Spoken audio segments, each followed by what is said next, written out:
Bien-aimés frères et sœurs, nous vous saluons dans le merveilleux et le précieux nom de notre Seigneur Jésus-Christ et nous bénissons le nom de notre Seigneur Jésus pour la vie de chacun d'entre vous. Et ce jour, nous allons prier pour l'Église corps de Christ, le corps de Christ de façon générale. Et la parole de Dieu nous dit dans 1 Jean 5, à partir du verset 14 jusqu'au verset 15, que nous avons auprès de lui cette assurance que si nous demandons quelque chose selon sa volonté, il nous écoute. Et si nous savons qu'il nous écoute, quelque chose que nous demandons, nous savons que nous possédons la chose que nous lui avons demandée. Et en regardant dans la version du français courant, le même passage est exprimé d'une autre façon, mais de façon encore plus claire, où il est dit, nous pouvons regarder à Dieu avec assurance, car il nous écoute, et si nous demandons quelque chose de conforme à sa volonté, sachant donc qu'il écoute nos prières, nous avons aussi la certitude d'obtenir ce que nous lui avons demandé. Bien-aimés dans le Seigneur Jésus-Christ, le fait de prier pour l'Église, pour le corps de Christ, répond à la volonté parfaite de Dieu. Nous savons que dans Matthieu 16, au verset 18, Jésus disait ceci, « Moi, je te dis que tu es Pierre, et que sur cette pierre, je bâtirai mon Église, et que les portes du séjour des morts ne prévaudront point contre elle. » Oui, nous savons que l'Église, c'est l'agence du royaume de Dieu sur cette terre.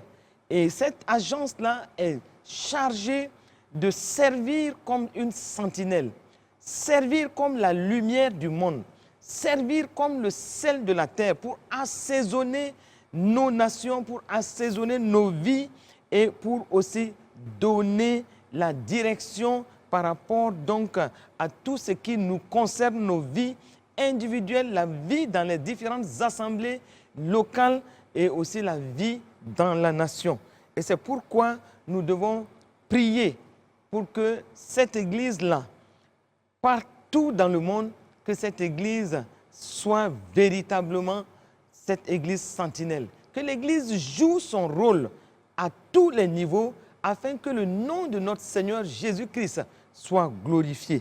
Et c'est pourquoi, bien-aimés frères et sœurs, nous allons élever la voix. Nous allons confier, nous allons amener toute l'Église, corps de Christ, devant le trône de la grâce afin que son rôle, le rôle qu'elle doit jouer, qu'elle joue convenablement ce rôle et qu'elle soit le témoignage de Christ à travers les nations au nom de Christ Jésus. Élevons la voix, frères et sœurs.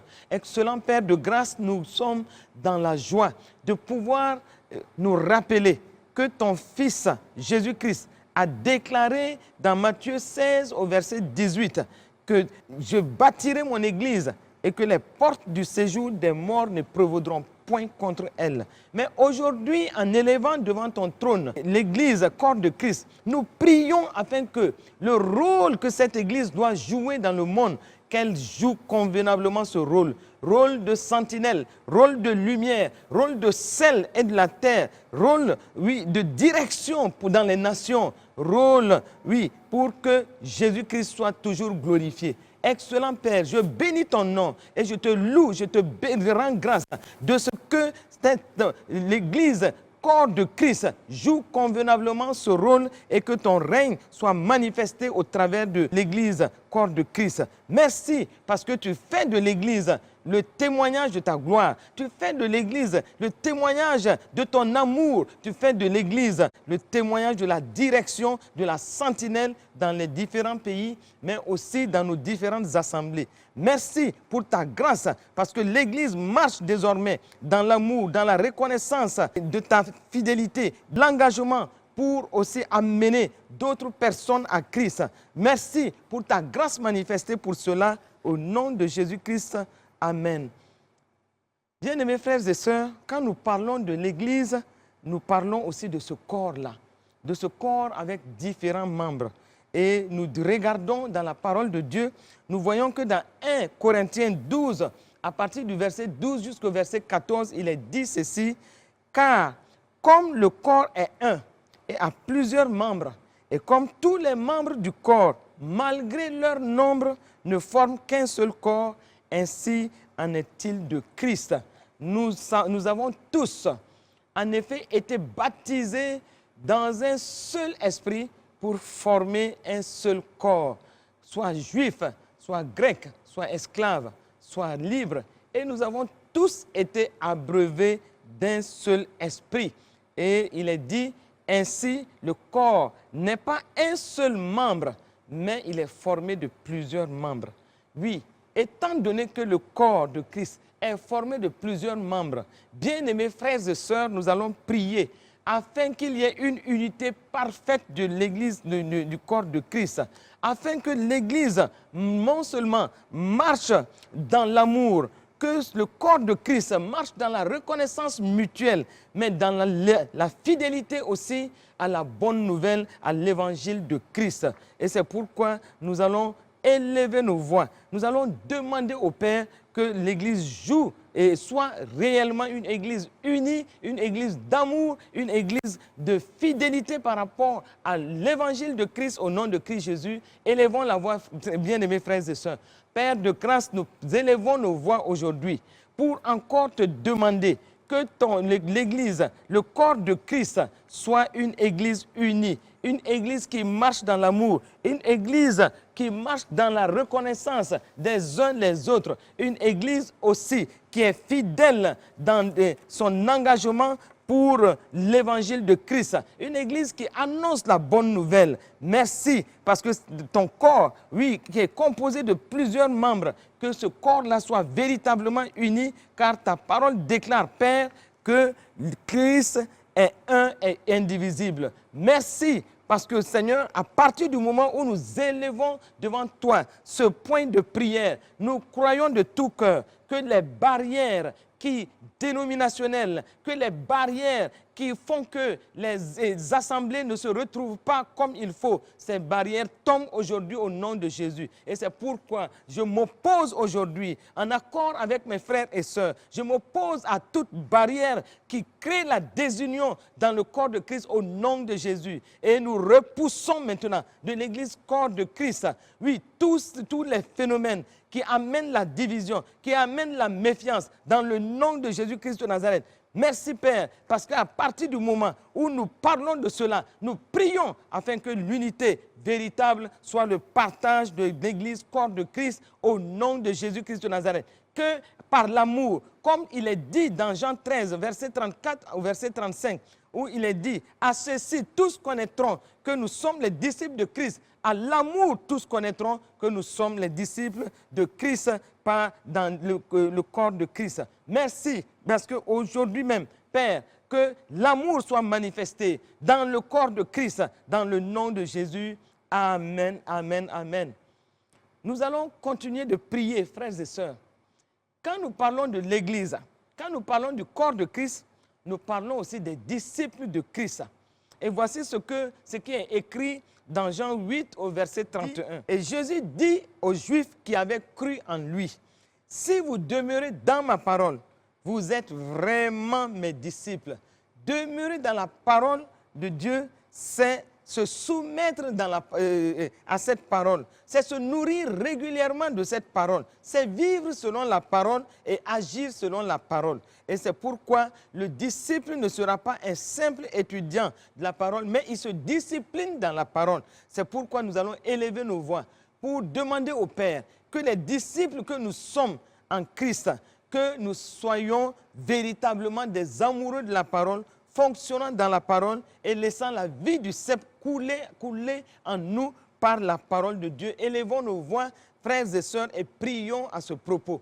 Père de grâce, nous prions en ce moment, afin que les disciples que nous sommes, oui, à travers le monde, oui, que nous soyons véritablement des disciples moulés dans la parole de Dieu, nous nourrissant de la parole de Dieu, vivant dans la parole et agissant selon la parole. Père, nous bénissons ton nom, parce qu'à partir de là, nous réclamons que la vie des disciples ne soit pas une vie en dehors de la parole de Dieu, mais que la vie du sceptre, oui, comme tu l'as dit dans Jean 15, que la vie du sceptre coule à travers nous, les sarments, par la parole de Dieu et que nous puissions voir nos vies totalement transformées, notre nature transformée et que nous puissions être des disciples obéissants, soumis à la parole de Dieu, des disciples qui marchons selon la volonté parfaite de Dieu au nom de Christ Jésus. Sois béni, sois loué, sois exalté, Père, pour cela, dans le nom de Jésus-Christ.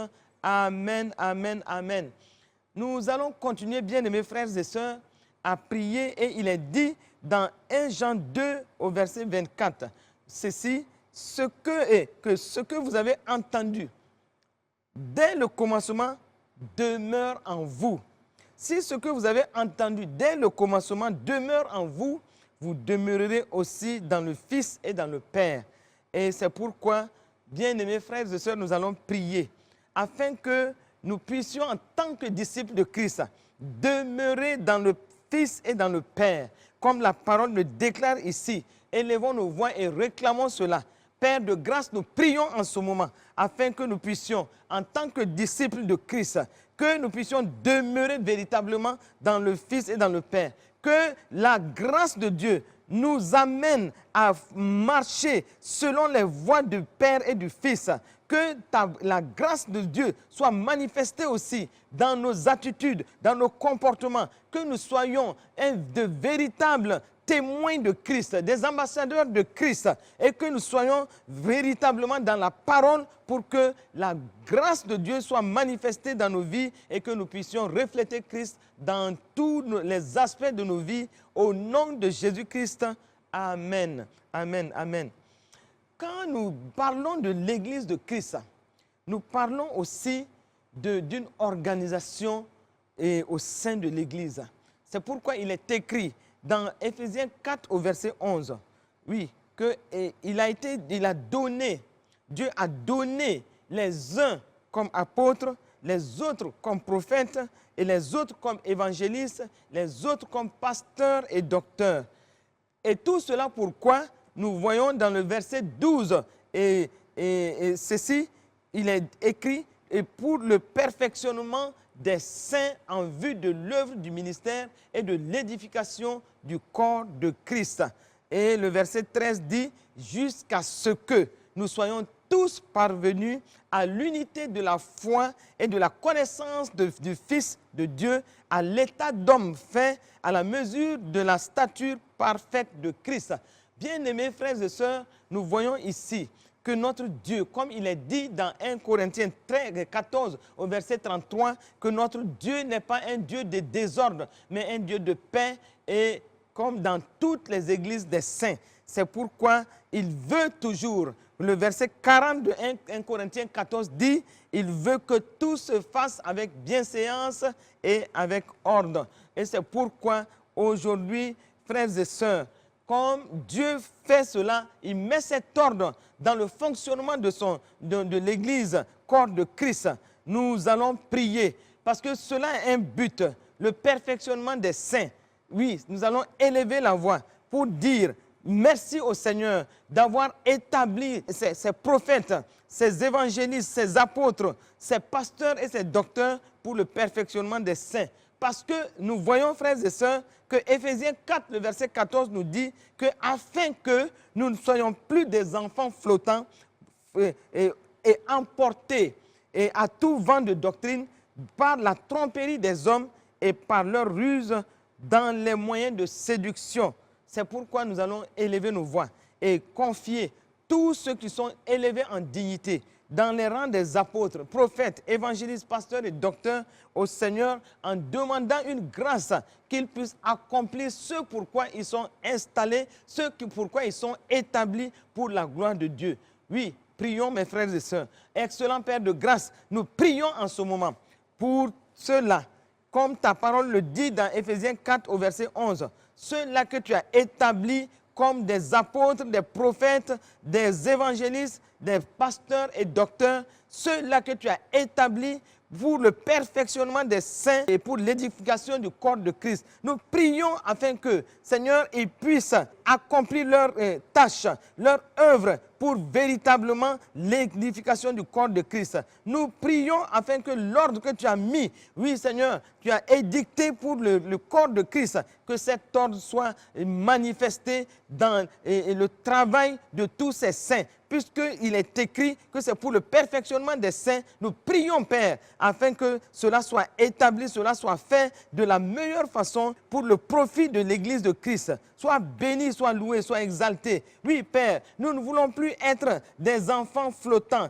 emportés à tout vent de doctrine par la tromperie des hommes, par la ruse dans les moyens de séduction. Mais nous voulons que nos apôtres, nos prophètes, nos évangélistes, nos pasteurs et docteurs, oui Seigneur, ces conducteurs spirituels que tu nous as donnés, Seigneur, qu'ils soient efficaces en tout, qu'ils soient pertinents en tout, qu'ils soient inspirés par l'Esprit de Dieu, qu'ils soient guidés par l'Esprit de Dieu, qu'ils marchent dans la vie de l'Esprit et non dans la vie de la chair. Et que, Seigneur, ils soient éclairés par la parole pour pouvoir éclairer aussi le peuple de Dieu. Oh Père, nous te disons merci parce que tu le fais pour ta seule gloire au nom de Jésus. Accorde-nous la grâce, Seigneur, oui Seigneur, d'être de ceux-là, oui Seigneur, qui recevons au travers de ce groupe tout ce que tu leur as communiqué pour l'avancement de ton royaume sur cette terre au nom de Jésus. Sois béni, sois loué, sois exalté, sois magnifié, Père, pour tout cela, dans le nom de Jésus-Christ de Nazareth.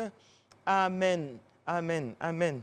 Et nous voyons l'apôtre Paul dire dans 1 Thessaloniciens 5, à partir du verset 12 jusqu'au verset 13, il dit ceci: « Nous vous prions, frères, d'avoir de la considération pour ceux qui travaillent parmi vous, qui vous dirigent dans le Seigneur et qui vous exhortent. » Et le verset 13 dit: « Ayez pour eux beaucoup d'affection à cause de leur œuvre. Soyez en paix entre vous. » Nous allons prier, Père, et frères et sœurs, afin que le Saint-Esprit nous conduise dans cette considération. Que le Saint-Esprit nous dirige afin que nous puissions véritablement, que partout où ces apôtres, ces docteurs, ces pasteurs et ces évangélistes sont positionnés, sont établis, qu'il y ait de la considération dans les différentes assemblées pour eux et que la grâce de Dieu fasse que plusieurs aient vraiment de la considération, le respect et l'honneur pour leur travail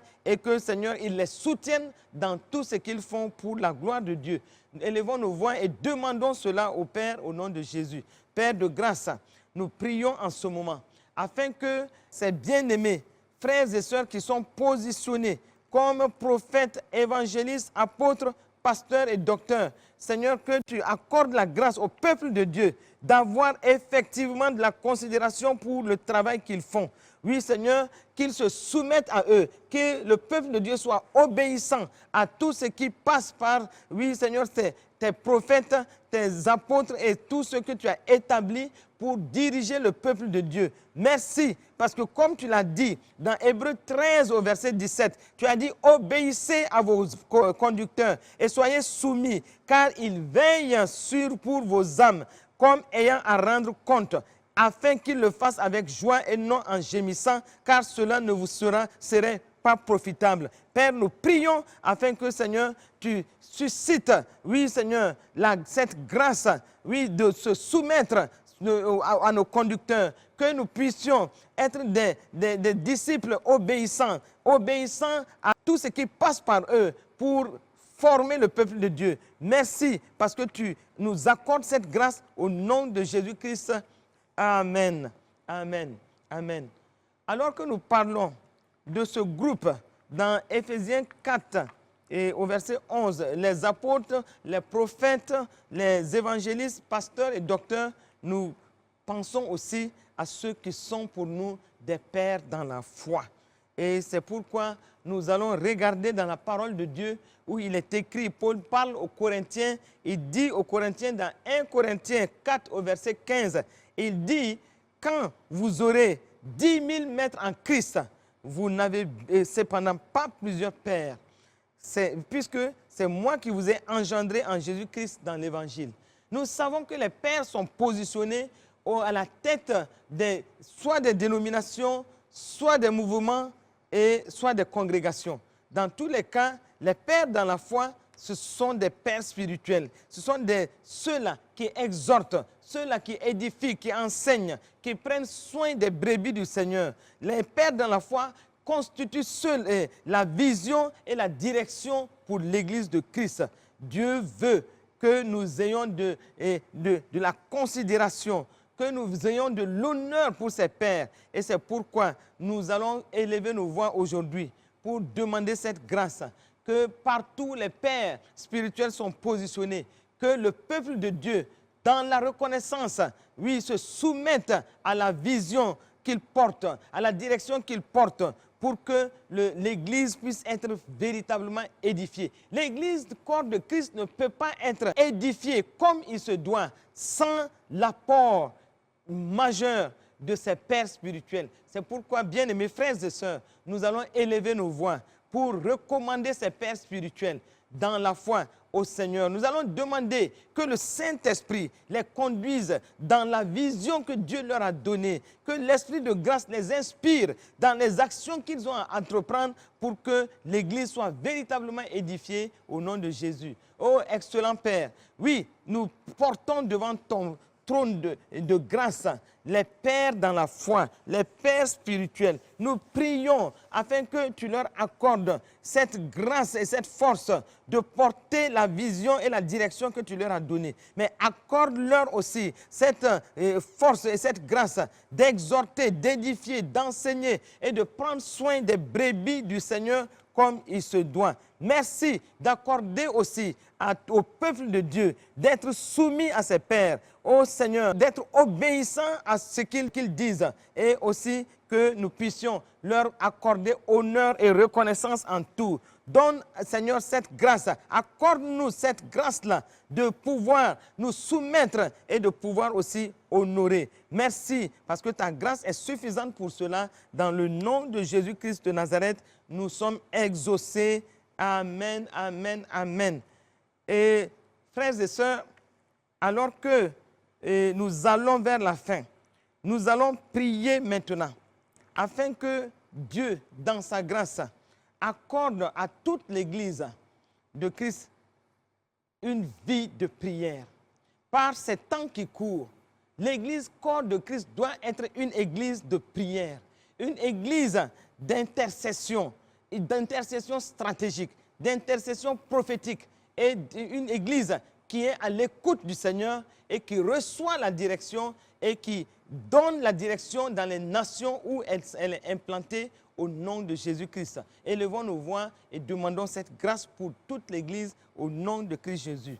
Oui, excellent Père, nous demandons cette grâce, oui, d'intercession et de prière pour l'Église de façon générale.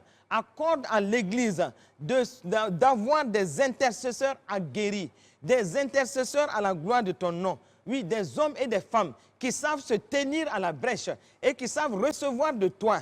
Oh Seigneur, merci, parce qu'à cause de tout ce qui se passe aujourd'hui, nous te demandons cette grâce de voir des intercesseurs se lever dans l'Église corps de Christ, de voir des hommes et des femmes qui sont des guerriers de la prière, qui sont des champions de la prière. L'Église a besoin de ça aujourd'hui. Excellent Père, accorde-nous cette grâce d'avoir ces armées, des hommes et de femmes qui prient sans relâche et qui écoutent ta voix et qui annoncent ce que tu déclares. Oui, Seigneur, nous avons besoin aujourd'hui des hommes et des femmes qui fassent des prières prophétiques, des prières d'intercession intenses pour que, Seigneur, nos pays reçoivent cette grâce de bénédiction par la prière au nom de Jésus. Sois béni, sois loué, sois exalté, sois magnifié dans le nom de Jésus-Christ.